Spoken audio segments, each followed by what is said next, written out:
భగవద్గీత 2వ అధ్యాయం 34వ శ్లోకం. అకీర్తిం చాపి భూతాని కదయిష్యంతి తే వ్యయాం సంభావితస్య చాకీర్తిః మరణాదతిరిచ్యతే.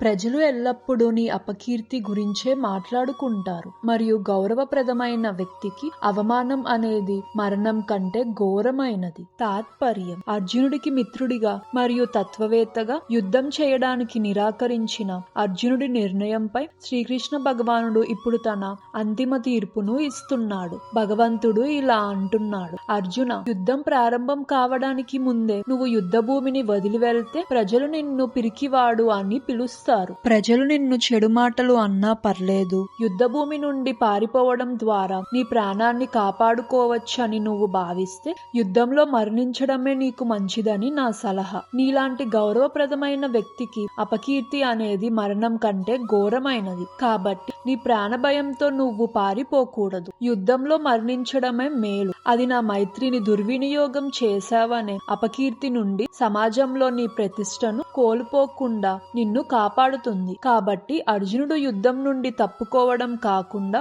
యుద్ధంలో మరణించడమే మంచిదని భగవంతుని అంతిమ తీర్పు.